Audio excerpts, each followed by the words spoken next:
an Unspoiled Network podcast. This is Spoil Me, covering One Piece. Episodes 509 and 510 encounter the great swordsman Mihawk Zorro's self-willed deadly struggle, and a disaster for Sanji, the queen's return to the kingdom. In these episodes, our friends are just trying to get back to Luffy, and they are being prevented in a variety of ways, and it is genuinely frustrating in some cases, because, come now. That's clearly Sanji in that poster. Welcome to Spoil Me.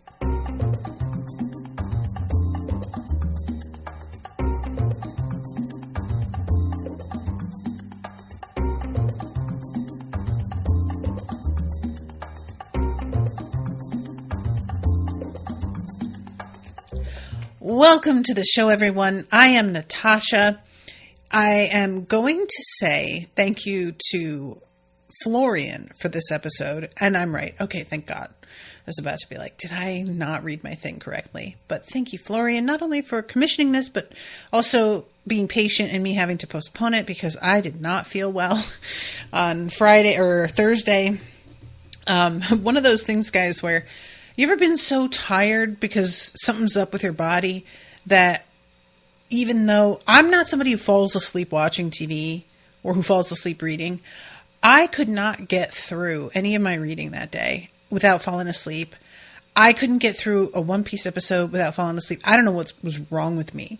And after I finished watching the episodes, I've tried to because I'll do this sometimes where I sort of think about the high points of the episode, the plot, and I couldn't remember what happened.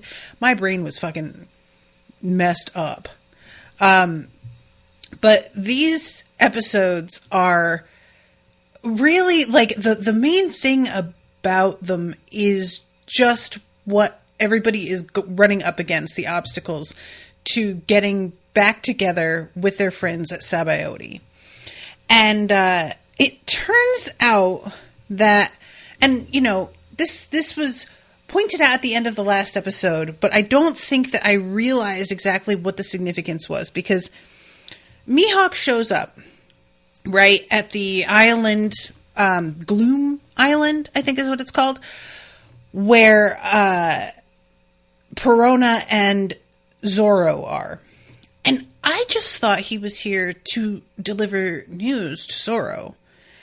I don't know why I thought that Zorro was important enough for him to track down and tell this to. I just took it for granted that he would do that. And it turns out I was just so wrong. It turns out this is his house that they're in.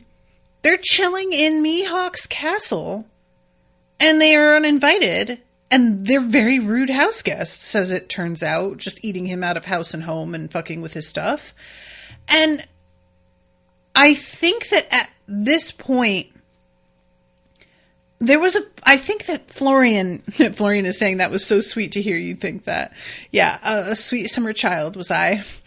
But I feel like when I was asking about where this place was or who lived here, that Florian, you were trying to sort of, I won't say you were trying to hint because you weren't giving me any clues or anything, but you were saying that it belonged to somebody that we had met before. I feel like you just gave me that much info, and that I tried in vain to think who that could possibly be. And I was coming up with nothing, my friends, because I always forget that Mihawk's aesthetic is spooky guy. Ooh. I'm sorry, guys. I lost power for a second there.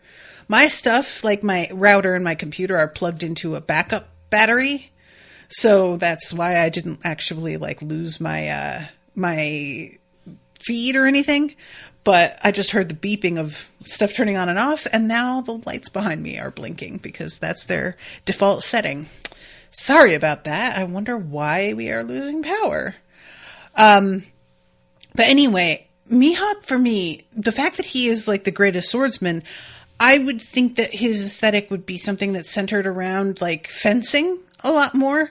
But I always forget he has that boat that's like coffin shaped, and he's got those like weird green candle flames, and wears that cross around his neck, and there's like a cross on the island. So that really should have been like a clue. And I didn't put that shit together at all. So I don't know what it is about Mihawk that makes me forget his whole like deal.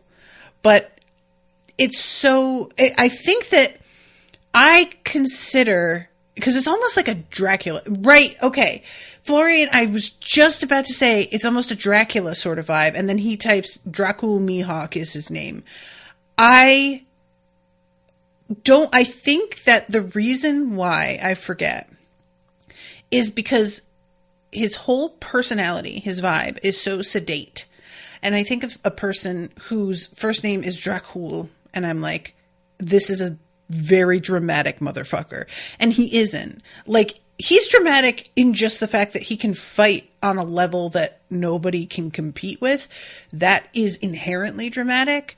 But Mihawk doesn't have a dramatic presence. His aesthetic looks dramatic, but in like One Piece land, it's not even really like that much, to be honest.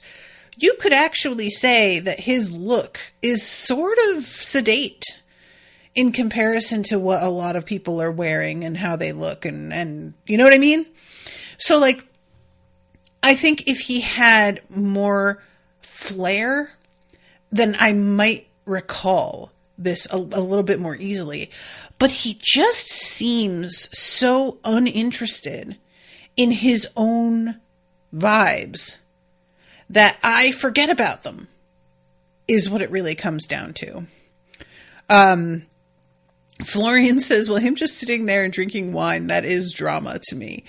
Well, that's the thing. It's like, because he is so understated, it does feel more dramatic. This is the thing that some people can manage to do, is in being really, really restrained, they keep all eyes on them. And it's somehow this like reverse psychology thing. And I absolutely could never. Restraint, me, never heard of it. So it's very difficult for me to understand, especially you're going with your like Dracula aesthetic. I mean, like, then go for it. Then do it. Fucking have an accent and shit. You know what I'm saying?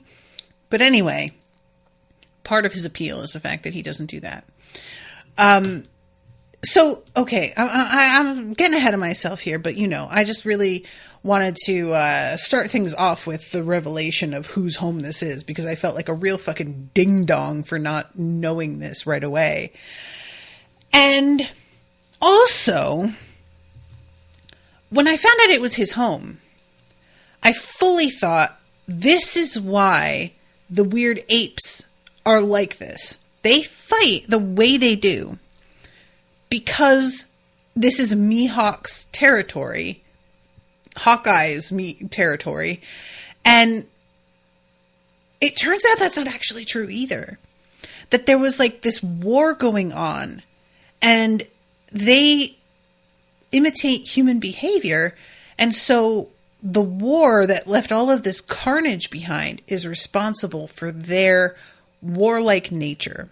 And if this war hadn't been happening, they would have turned out to be very, very different creatures. And I was so surprised because I just completely assumed, oh yeah, they're amazing swordsmen and fighters on the level that they are. Because just being around somebody who is on the level that Mihawk is has inspired them, and they have like followed his example somehow, or Mihawk has taught them, which didn't feel real in character, but I was just like, what do I know? You know, what does he do in his spare time? I don't know. And instead, it's like a completely unrelated thing, and Mihawk describes coming to the island for the first time and there being like bodies everywhere, which I don't recall if we're actually told why that war was fought, what was going on with that. I don't think so. And I'm not sure how important that even is, but just wanting to share with y'all the assumptions that I made right and left that all turned out to be fucking incorrect, because I don't know how things work still, I guess. And it turns out, like, Perona is out here sobbing, crying, because she is under the impression that Moria is dead. And I was definitely, for a second, like, wait, did I miss that? I felt, again, like a goon. And then it turned out, okay, this isn't meant to be actually like what is it that he says? Mihawk is reading the article because she found out about this from the newspaper. And he says, this article is not credible. So, because the thing that I remembered was a bunch of people like gathering around Moria. I feel like it was Kumas that were gathered around him, if I'm not mistaken, but I may be mistaken. And so I was like under this impression that he had been captured, but I did not think he was dead. So Perona, grieving as she was, caught me off guard. And then it turns out I was right to be caught off guard, because that's not necessarily the information that I have. Perona also is surprisingly interested in Zorro's welfare. And it's really difficult for me to tell how much she actually gives a shit about Zorro and how much she's just drama girl and wants to have something to like whine and complain about. Because no shade to that, by the way. I am an ace complainer. I love complaining. It's so much fun. And it can be very funny. So I am not casting judgment or aspersions by saying this, but there was a part of me that was like, I don't think you even care about Zorro. I think you just want something to like rail about and just be like, I can't believe you do that. I can't believe he'd do that. I can't believe this is happening. I can't believe X is, you know what I mean? Like, I just get the vibe from Perona that she's sort of never happy with anything. And maybe that's unfair. Maybe that's not true at all. But that's sort of the vibe I got, was just like, I don't really know that she likes Zorro at all. That it's about him. I don't think it is. I think it's just like later on when she's pursuing him, all she's thinking is how, I thought this was amazing, by the way. He's at least better than Mihawk, who she's been here this whole time and he's never even offered her a cup of hot cocoa, not even once. Which, you know what? She's right to be upset about that. Mihawk, sir, where's your hospitality? He rightfully says, I didn't invite you. I just showed up and you were here. They didn't ask to come here, though. They didn't choose to be here. They got sent here. That wasn't their choice either. So, in showing some, like, respect for the fact that they are actively, like, at least one of them trying to leave, maybe just be nice. Maybe, you know? And one could argue he is nice, because when Zorro wakes up and is like, I want off this fucking rock, he tells Zorro where to go to get a boat, which is more than he was expected to do, I guess. Unfortunately, Zorro gets waylaid by these ape creatures. I can't remember what he keeps calling them, but I saw it last time as well, and it was like, it's like humanids or something like this, and they, it turns out, are able to like imitate Zorro's three sword style. I am shook by that. It's one thing to just know how to fight. It's another thing to be able to like harness whatever power Zorro is harnessing to fight back the same exact way. And to be able to do that practically overnight as well. That's a whole different situation. And when they busted that out, I was genuinely like, how the fuck? Because there's actual humans. Mandrills. Florian says mandrills. I think they're called the Humandrils is the way they're called. That's what it is. Humandrils. Thank you, Florian. But I just don't understand how these creatures are able to figure out his style, and human beings aren't able to replicate it as far as we have seen. And I love the fact because, like, yes, Zorro is also shaken by the fact that they're able to do this, but it's not as much the reaction that I was expecting, which is like, oh shit, these are nobody to fuck with, as it turns out. It's instead this indignation, not that they stole his technique, but more that they have so little self-respect that they would be willing to use a technique they stole on him, the person they stole it from. You know, like, it's one thing to steal a technique and use it on somebody else who doesn't know you stole it, and so it just seems really impressive. But if you're stealing it from someone and then you use it on them, you are admitting to the fact that you're just copying, which is embarrassing to Zorro. Like, he's just like, how can you do that? Just have some fucking pride, you know? And I do sort of enjoy coming at it from that place.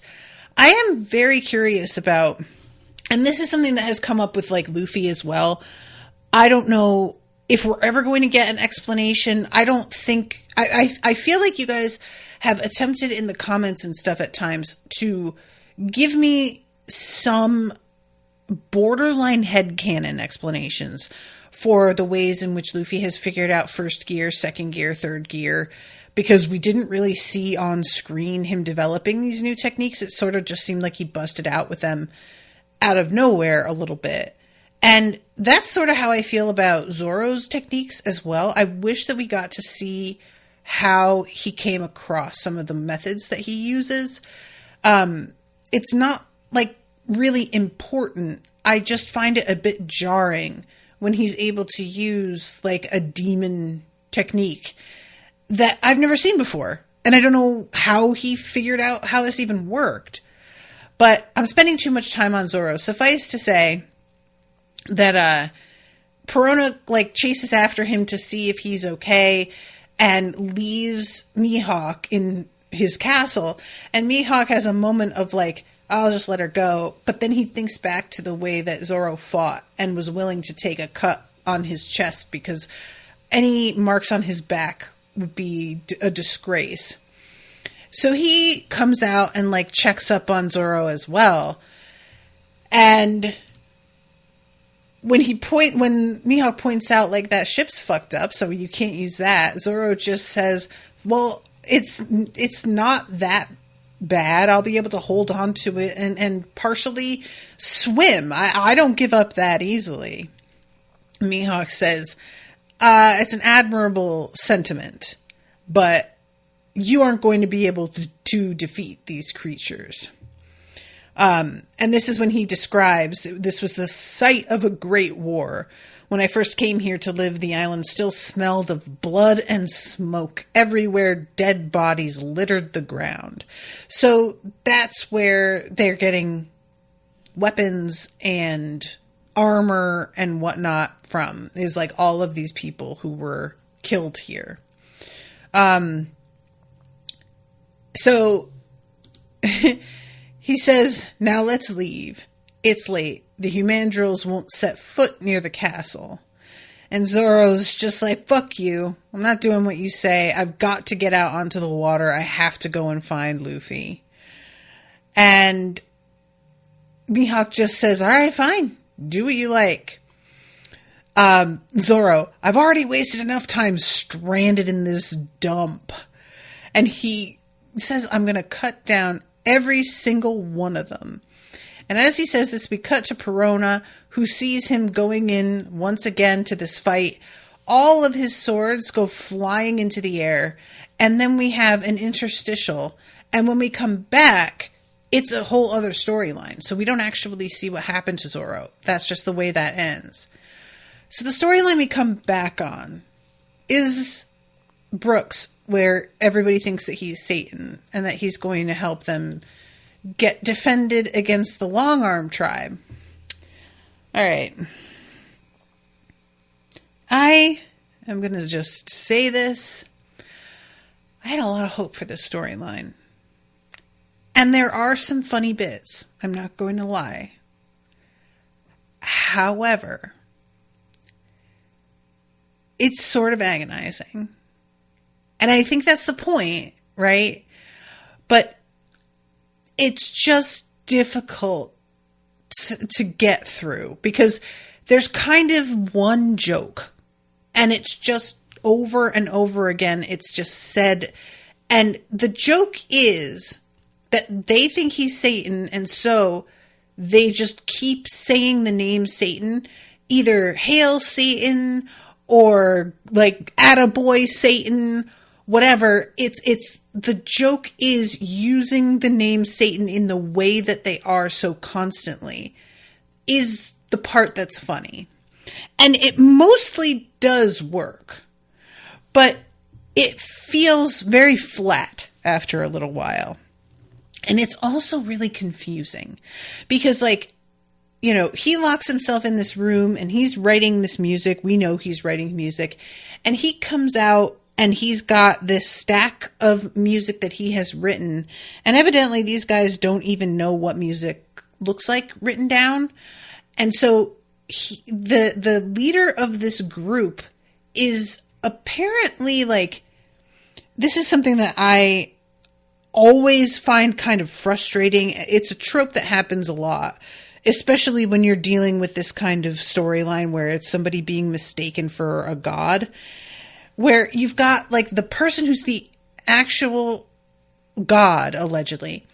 And then you have somebody who is supposed to be the leader interacting with that god. And the actual god is telling people, no, don't do that. But nobody's actually listening to that god. They are listening to the leader instead. So the dude who's running things here with his stupid sheep hat, he tells everybody like, oh, these marks are like sigils to keep the long arms away. I bet if we put these up all over the place, even just looking at them it's going to kill the members of the Long Arm clan. And Brooke is like, no, that's not what they are. And you shouldn't separate the pages. And nobody pays any attention to him, which is part of what I found like, this doesn't make any sense. If they think he's God and he's speaking the same, they think he's Satan and he's speaking the same language as them, they would listen to him over their own leader. Anyway, it doesn't matter. All this to say that they spread the papers out before he manages to be like, no, this is music. And it's supposed to be that once he gets the pages together and he actually plays the music, they get so inflated with inspiration, basically, to defend themselves in a way that they haven't in the past, that they finally stand up to the Long Arm clan. And they say later, like, well, Brooks, you're the one who really, well, they say Satan, you're the one who really fought and did most of the work, but still you prove to us that like we can stand up and do something and fight back. And it's such the way that this goes is so weird because they've got the Long Arm guys in a cage and the clan leader is like, I know what let's do. These guys are freaks because they have like 2 elbows. And we could sell tickets to look at them because they're freaks and make a bunch of money off of it. There'll be like a little display. And Brooks, who had been like about to bounce from this place, overhears and is like, no, you can't do that. That's immoral. And you wouldn't like it if they did that to you. And he's trying to do this sort of turn the other cheek thing, which nobody seems to have any questions as to why Satan would be this forgiving. But he convinces them, let these guys out of their cage. Let them go, because that's what you would want. And once these dudes are let out, they just scoop Brooks up, tie him up like a little fucking turkey, and carry him on their shoulders because they are going to sell tickets for people to see the walking, talking skeleton and make a bunch of money that way. And when he is carried off, the people in the clan that he just left behind are like, well, we'll have to summon another devil to help us help Satan. And one of them is like, yes, we'll summon him through the power of underwear, which I had forgotten about the panties thing from earlier that they deeply misunderstood. I am really kind of wanting them to actually summon a devil and to see what that would even look like. I don't anticipate that that's going to be how the story goes, but I think it would be funny. But Brook, as he's being carried over the hills, is thinking to himself how, like, Luffy, I hope that you listen to music to inspire you, because that'll help you get through a lot of the bad times. And I actually really kind of liked that, even though it does not feel like it. That whole storyline is just not good. You know, it's just not. Florian says, yeah, Brooks and Choppers are the weakest storylines to me with all the Straw Hat. My boys deserve better. Yeah, definitely. Although I maintain for me right now, even weaker than Choppers is probably, at this point, Usopp's, but we haven't gotten enough of his to know. So I'm just not here for like tons of fat jokes, you guys know. And that's kind of been all we are getting from Usopp's story, but it may change. So that's the deal with the rest of this episode, because it's all just Brooks and, you know, that whole thing, until we get to like the very end where Boa is talking to Rayleigh and demanding, basically, like, not demanding that he repeat himself, but demanding that he explain himself, because, reminder, we ended the last section with Rayleigh telling Luffy something and we don't hear what it is. So he's giving him advice, and when we start this one and come back to it, everybody has already heard the advice he's given, but they're outraged by it. And it turns out he is advising Luffy to go back to Marineford.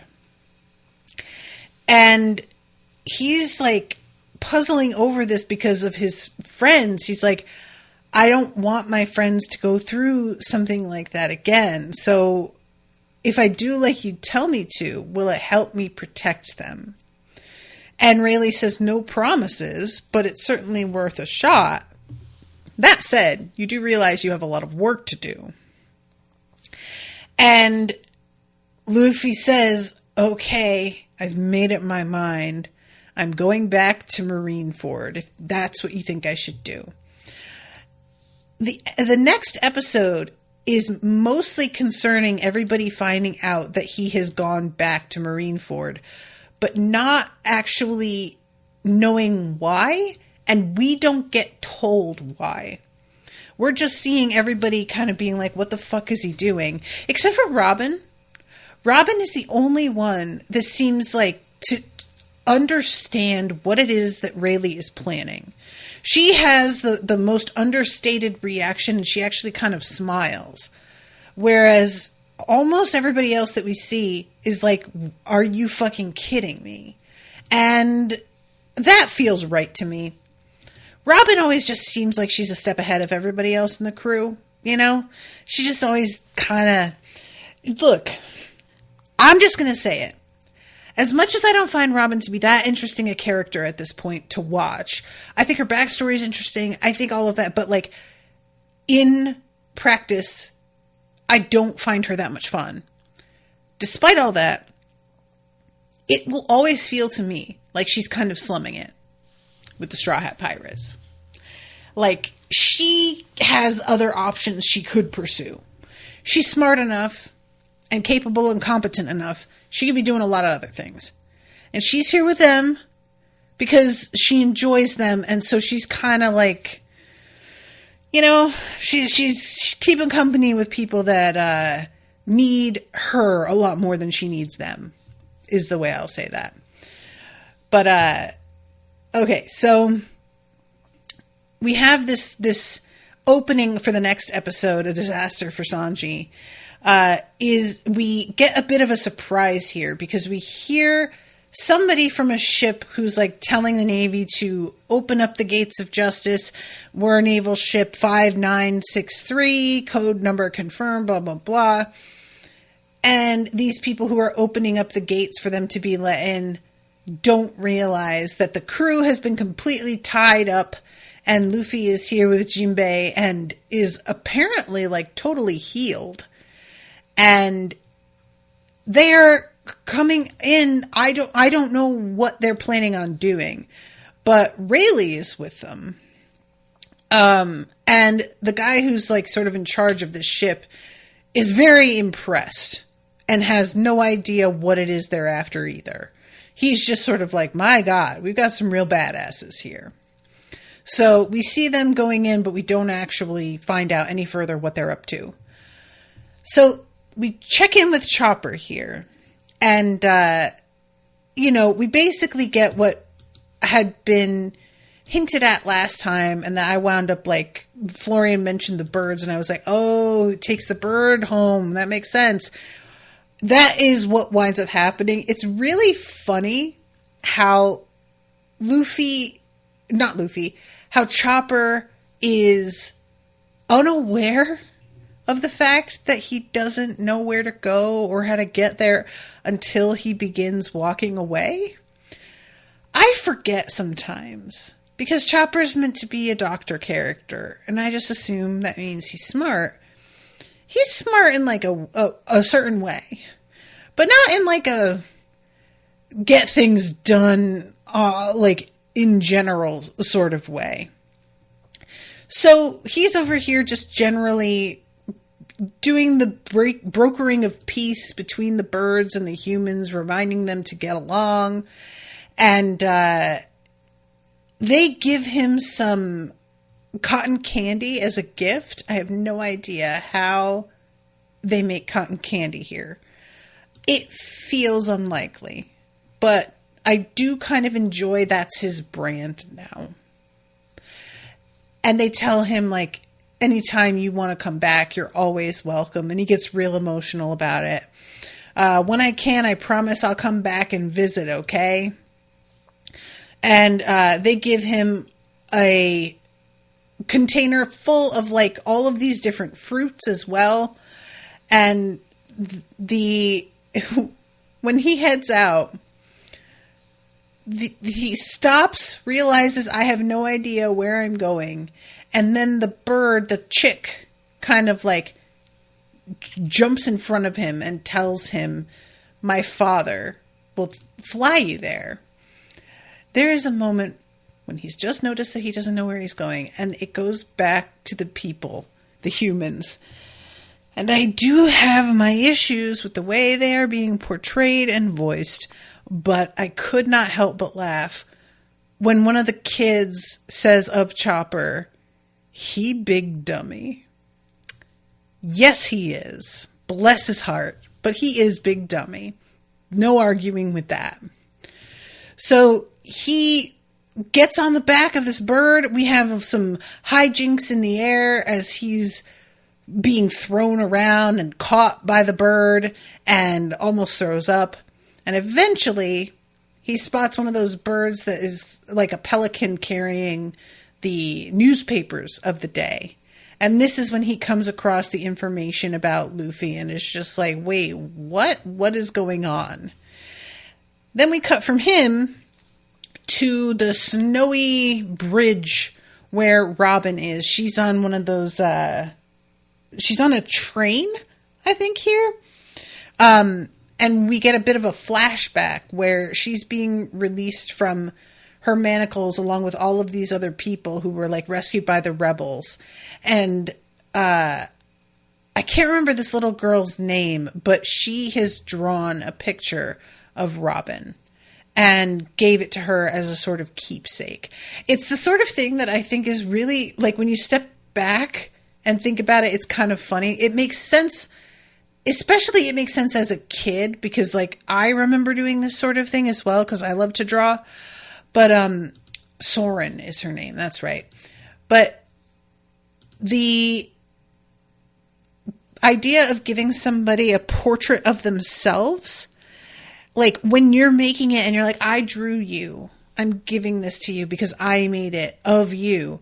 That makes sense. But it is sort of funny out of context if you like visit somebody and they've just got drawings of themselves around, you know, there's just a funny vibe with that sometimes.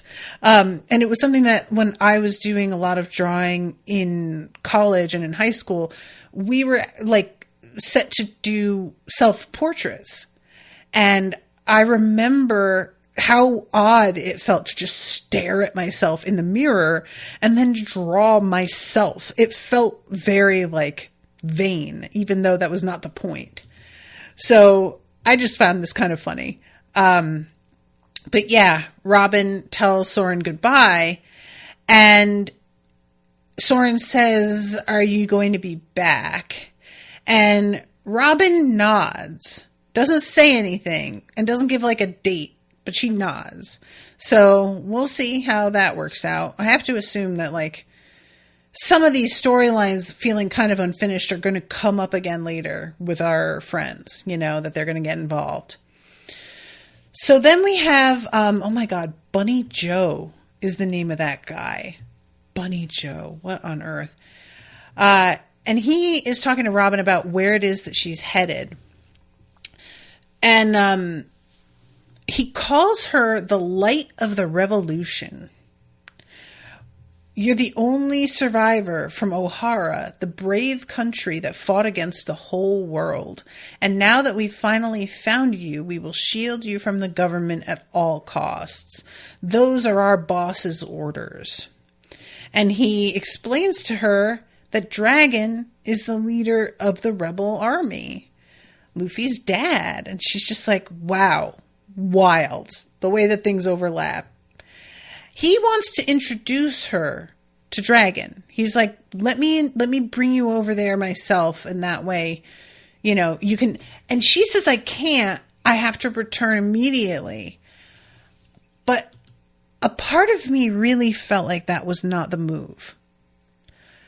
Personally, I would, I admit, I don't have anything to really like base this on.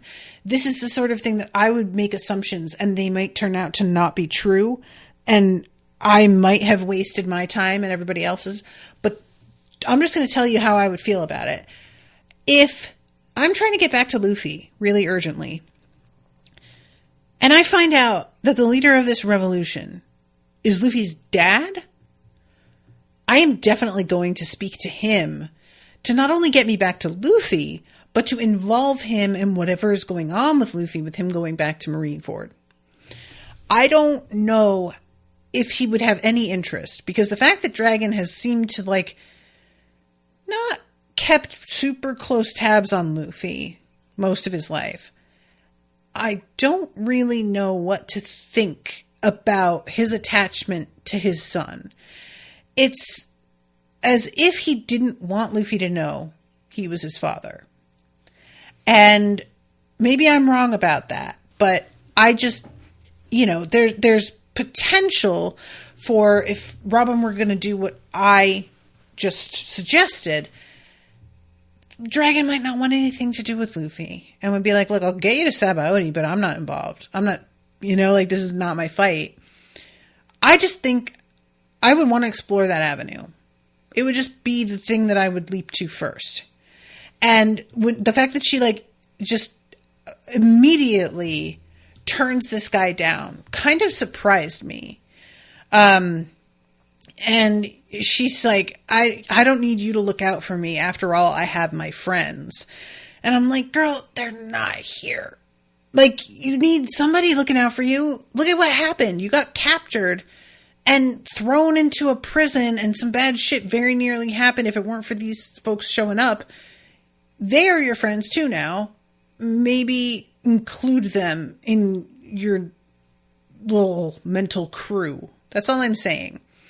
There was just a sense here for me of like her acting as if simply having faith in the Straw Hats would keep her afloat and safe. And I'm just like, in what practical sense has that ever happened? And it felt a little out of character for Robin herself, because she just is kind of practical. She seems to be somewhat pragmatic. So telling him like, hey, I don't need you. I just need my friends who aren't here.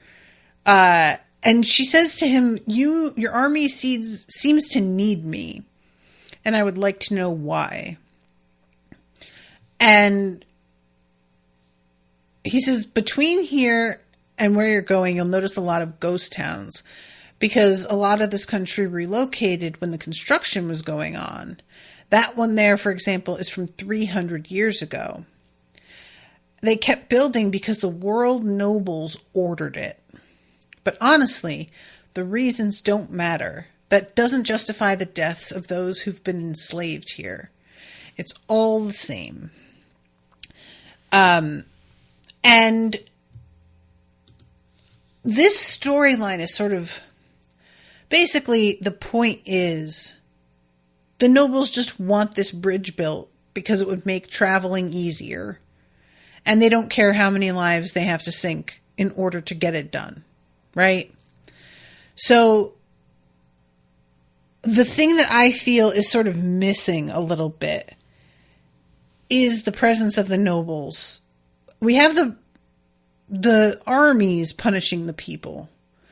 But I don't know. There's something about this storyline being so serious in comparison to the others, I've already said this, that makes it stand out in such a way that I want it to hold together a little bit more.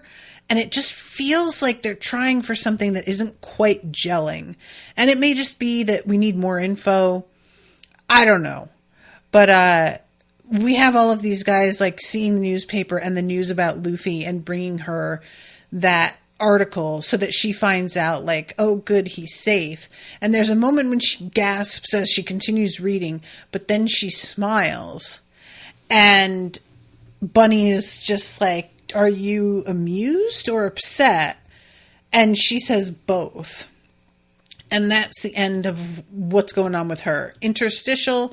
And then we go to Sanji.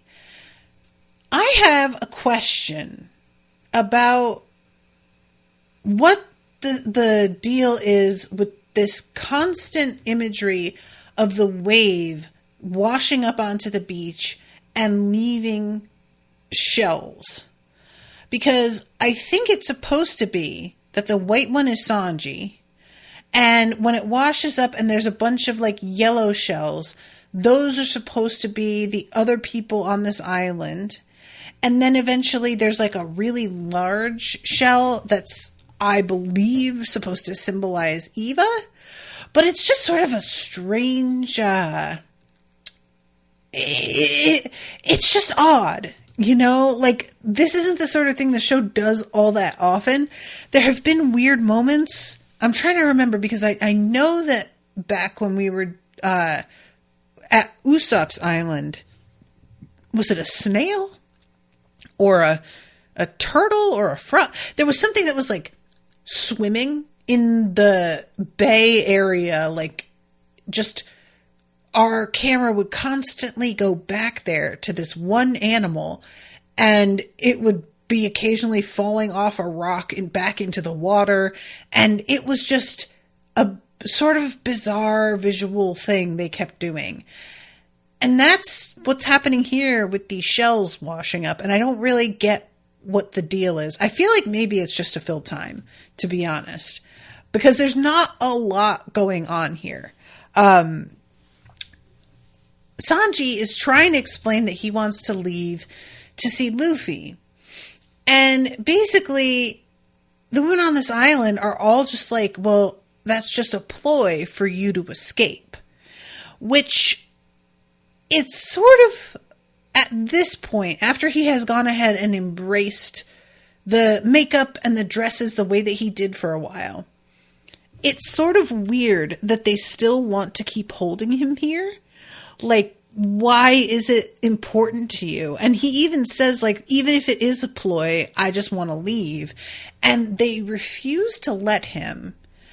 And finally, once Eva shows up, it's really, I didn't even think about this, you guys, but when Sanji first meets Eva, she is in her female form. And, you know, she's got this insane body with these fucking knockers. And he instantly has his, like, nosebleed thing. And he tells himself, like, she's a dude underneath all that hotness. Otherwise, she wouldn't be on this island. So I'm not going to fall for it. But he can't help it. Every time she talks to him and he opens his eyes and looks at her, he just gets these, like, heart eyes. Her boobs are a perfect 10 and her butt's nice and tight too. And it's so funny when they do this because her boobs just like kind of bounce independent of her body and her butt like squeezes a little bit. And I was just like, what are we doing here, folks? But again, nosebleed, nosebleed, nosebleed. And finally, Eva's just like, is there anything I can do for you? And he says, I've got a lot of questions for you, buddy. And the first one is, are you single? I mean, it's about Luffy. I do find this really funny, to be honest. Oh, God. This is just like, this is one of those things where it's like, we're really walking a tightrope here. Because the whole, like, men who are attracted to trans women but have not come to terms with that is a really dangerous concept and something that has led to the deaths of lots of trans women. So it's like not a joke, but also it is a joke here in, you know what I mean? Like it's just such it's a real sticky subject here. And the idea that like cis men will act out in anger and violence towards trans women because of the fact that they are attracted to trans women, and that fucks with them in some basic way with their idea of their own masculinity and everything. You would think that that would like open people's eyes to the fact that gender is just a construct, and that if somebody just can like dress a certain way and suddenly you find them very attractive when you didn't before, that it's all just kind of nonsense. You would think that you would see that, but that's not what happens, you know? Anyway, so when he asks about Luffy finally, I wasn't expecting the response that he gets here, because what it turns out is going on is that Eva doesn't trust that Sanji actually is friends with Luffy. And so I thought it was just going to be like, oh my God, you're Sanji. Like, yeah, I'll definitely reunite him with you. Whatever. That it was going to be a helpful thing. But what it turns out to be is that Eva thinks Sanji is just somebody working for the world government who wants to find out where Luffy's hiding out and get the drop on him. And it never even entered my mind that she would think that. I'd never even thought that for a moment. And Eva keeps doing this thing. I'm saying she, but she transforms back into her male form here. And is just like, yeah, how about no? And that's what, like, there's the constant, like, oh, I'm going to pretend that you've almost got me in this fight, but no, I'm going to pretend that you've won me over and I'm going to tell you everything, but no, over and over again. And it was genuinely actually funny to me after a point, because you see it coming, you know, a lot of the time when it's happening, but because of how flamboyant the no is, the punking is, it's still very, very much like the delivery makes the joke. Do you know what I'm saying? So Eva pulls up all of these different posters, these wanted posters, and is seeing Sanji's response to all of them and asking whether or not he's friends with these people. So Eva pulls up all of these different posters, these wanted posters, and is seeing Sanji's response to all of them and asking whether or not he's friends with these people. So Eva pulls up all of these different posters, these wanted posters, and is seeing Sanji's response to all of them and asking whether or not he's friends with these people. When he sees Zorro and is asked if he's friends with him, he gets real mad. When he sees Nami's, of course, his eyes bug out. Are you familiar with the King of Snipers pictured here? And he just says, yup. And there's like barely any response. And then is this one you? And he shows Sanji the weird cartoon version, which Sanji insists isn't him. And Eva is saying, well, if you're not on any of these posters, then there's no evidence that you have any relationship with Luffy, so I'm not going to tell you jack shit. And finally, Sanji is like, okay, I'm just going to admit it. Yeah, that is me. That poster is me. And Eva, it's like, he holds it up and is like, do you admit it? Which makes it sound like Eva believes it's Sanji and is just waiting for him to cave. But when Sanji finally is like, yeah, okay, yeah, it's me, Eva then says, nope, no match. And I love the fact that she made him admit it, but then won't, like, give him the satisfaction. Like, that's just evil. It's very funny. Oh my God. It's so mean. So eventually, the deal they come to is that Sanji is going to fight Eva for the pirate ship. And that if he beats Eva in this fight, he's going to sail off in it. And that way he can get back to Sabaody. And this whole, like, the way that the fight goes, again, with the joke that we've heard already, but it still works. I thought for sure he was going to, like, impress Eva, and Eva would be like, wait, maybe you do work with Straw Boy because, you know, you're clearly very committed or you have skills or whatever. But no. Instead, it's the, I'm on the edge of death, you're so powerful and strong. And then, of course, the or not.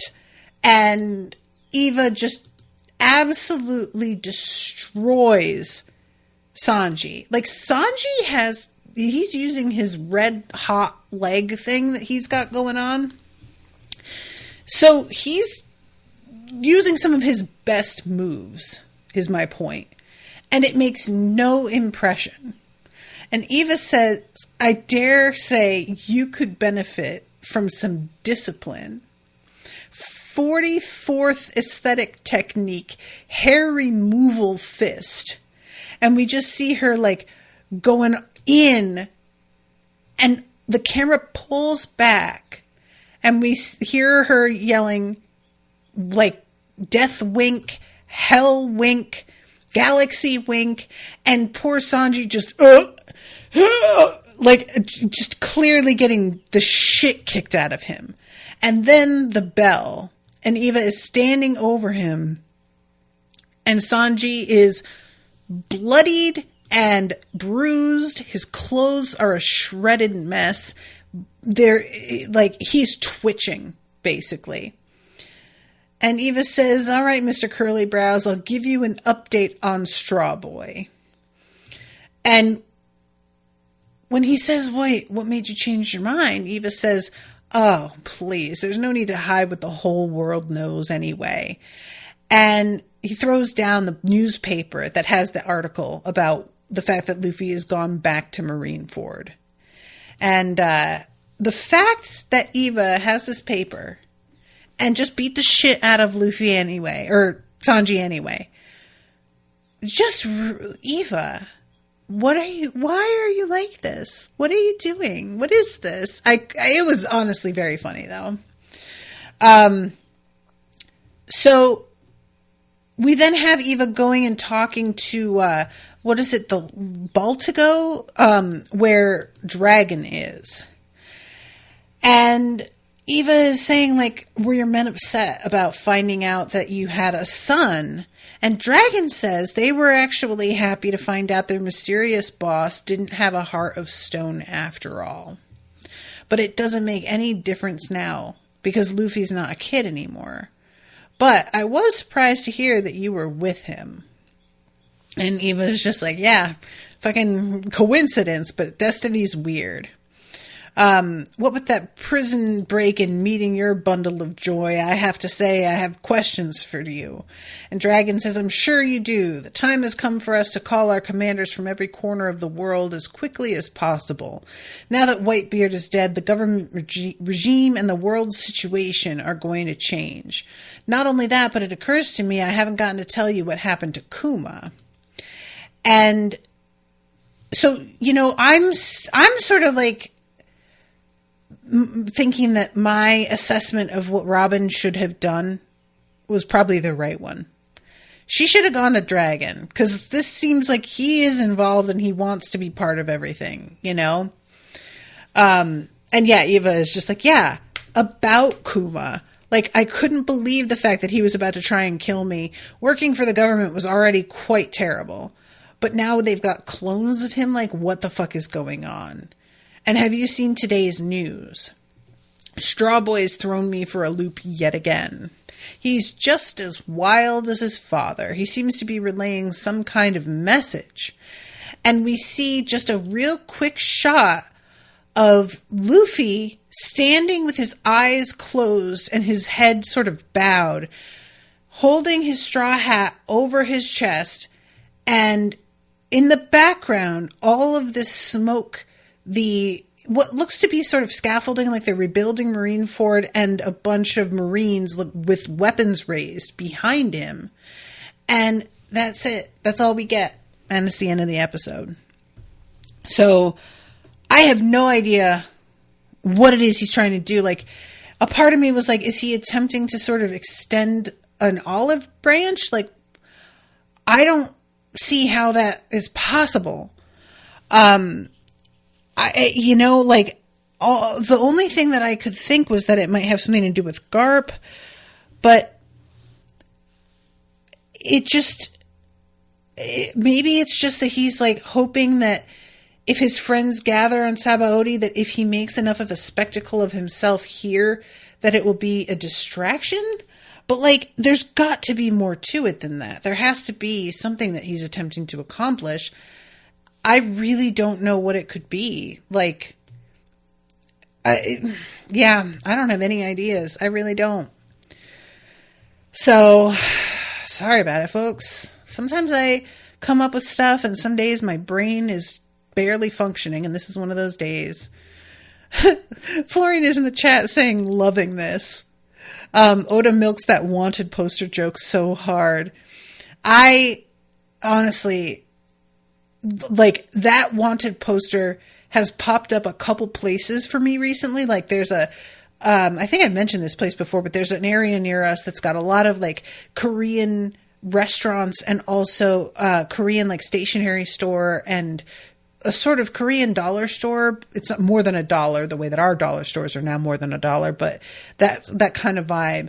And the stationery store has a bunch of like fandom stuff, and they had that Sanji wanted poster for like wall art, and I was very tempted, but I just don't have any space on my walls right now to put anything. So I was just like, what am I going to do with it? But yeah, it's very funny. Every time I see it, I laugh. All right, guys, I'm going to wrap up. Thank you guys so much for listening. Appreciate you all. Hope you're enjoying the coverage. And until next time, toodaloo, motherfuckers.